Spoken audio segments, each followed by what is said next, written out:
Hello everyone. मैंने कुछ दिन पहले बायो के इम्पॉर्टेंट टॉपिक्स जो कि नीट और मिड टर्म दोनों के लिए बहुत ज़्यादा इम्पॉर्टेंट है उस पर एक वीडियो बनाई थी। और मैंने कहा था कि फिजिक्स और केमिस्ट्री पे भी जल्दी लेके आऊँगी, बट थोड़ा डिले हो गया। I am really very sorry. But अब मैं लेके आ गई हूँ, फिजिक्स पे और केमिस्ट्री दोनों पे लेके आई हूँ। अभी इस वीडियो पे हम फिजिक्स की बात करते हैं कि क्या इम्पोर्टेंट टॉपिक्स नीट के लिए as well as for mid term exams physics के इम्पोर्टेंट है। मैंने सारे चैप्टर्स इसमें एनसीईआरटी के कवर नहीं किए हैं। मैंने लास्ट टू लास्ट वीडियो बनाई थी जिसमें मैंने बताया था कि जो मुझे ऐसा लगता है कि ऑलमोस्ट सबके स्कूल्स में ये वाले चैप्टर्स आ रहे होंगे, जो कि कॉमन चैप्टर्स मुझे फिजिक्स केमिस्ट्री बायो तीनों में लग रहे थे। उसकी मैंने एक लिस्ट आपको पिछले से पिछली वीडियो पे अपनी बताई थी।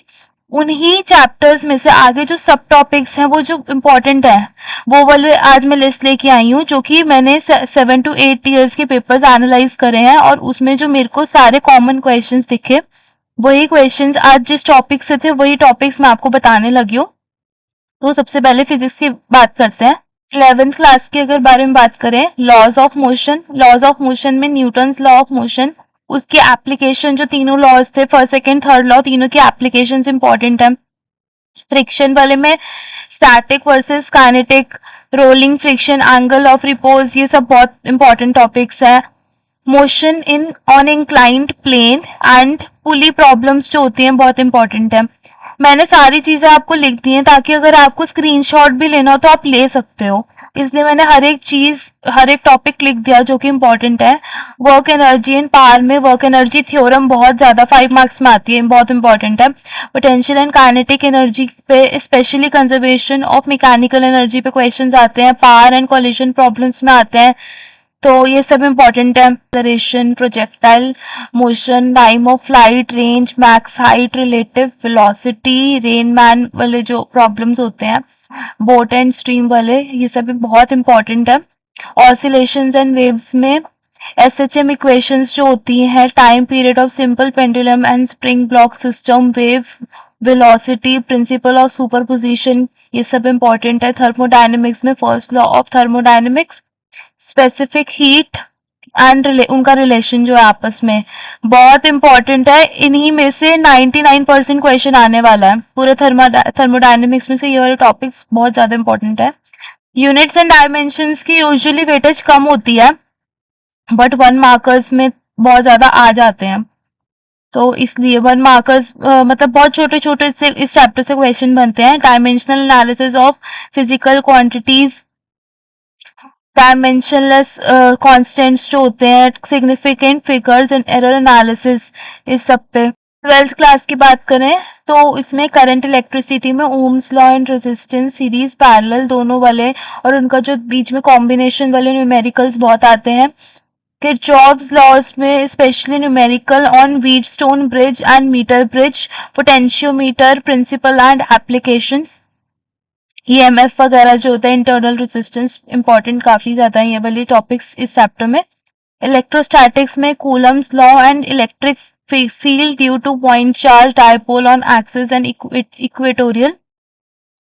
गॉस थ्योरम 99% आती है पेपर में। Gauss theorem applications, infinite line charge, spherical shell वगैरह वाले न्यूमेरिकल्स बहुत आते हैं। Capacitance and capacitors in series और पैरेलल, ये वाले बहुत क्वेश्चंस आते हैं। मैग्नेटिज्म एंड मूविंग चार्जेस में magnetic force on a moving charge and current carrying conductor, motion of charge particle in uniform magnetic field, circular और helix path, radius and time period, Biot Savart law and Ampere's law, straight conductor, solenoid toroid, ये सब बहुत important है। मैंने सारी चीजें इसलिए लिख दी कि अगर आपके पास मतलब अगर मैं आपको ऐसे से बोल बोल के बताती तो आपको एक लिस्ट लिखनी पड़ती, तो मैंने आपको पहले एक लिस्ट प्रोवाइड कर दी है, इसलिए मैं सिर्फ टॉपिक्स ही रीड कर रही हूँ ताकि बहुत ज्यादा लंबी वीडियो भी ना हो, क्योंकि मुझे पता है आपके पास भी थोड़ी टाइम की अभी शॉर्टेज है, आपको भी पढ़ना है। इलेक्ट्रोमैग्नेटिक इंडक्शन और एसी वाले चैप्टर में Faraday's law of EMI and Lenz law, self and mutual inductance, energy in inductor, alternating current, RMS value बहुत इंपॉर्टेंट, हर पेपर में क्वेश्चन देखा मैंने आरएमएस वैल्यू पे, एवरेज वैल्यू पे, पावर फैक्टर पे, resonance in LCR circuit, optics में reflection and refraction laws जो होते हैं, Snell's law, TIR and its applications, optical fibres, lenses में lens formula, power of lens, combination of lenses, Young's double slit experiment पक्का आने वाला, पक्का बता रही हूँ, and fringe width formula, diffraction and polarisation, dual nature of matter में photo electric effect, Einstein's equation, बहुत इंपॉर्टेंट है, पक्का आने वाला है। डी ब्रॉगलीज वेवलेंथ भी पक्का 3 मार्क में आता है, 1 या 3 नंबर में, 5 में नहीं आता है। ये वाली इस चैप्टर से तो यही मेन इंपॉर्टेंट है, छोटा चैप्टर है। एटम्स एंड न्यूक्लियर में Rutherford and Bohr model important है, उनके एनर्जी लेवल्स वगैरह, हाइड्रोजन स्पेक्ट्रम, ये सब। रेडियो एक्टिविटी में alpha beta gamma decay, half line and decay law, ये वाला, न्यूक्लियर फिजन एंड फ्यूजन बहुत इंपॉर्टेंट है, ये सब।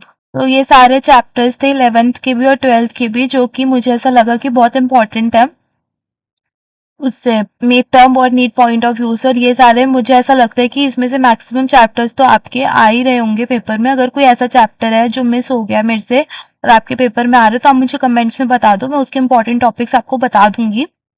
और मैंने ये ऐसी ही नहीं वीडियो बना दी, कुछ भी मतलब टॉपिक्स नहीं लिखे हैं, मैंने एनालाइज किया है पिछले 7-8 साल के पेपर्स को, तभी जो हर पेपर में मुझे टॉपिक दिखा, मतलब क्वेश्चन दिखा, उस टॉपिक का मैंने यहाँ पर नाम लिखा है। बस इसका स्क्रीनशॉट आप लेते जाना और you are good to go. ठीक है, फिर ऐसी मेहनत करो। All the best.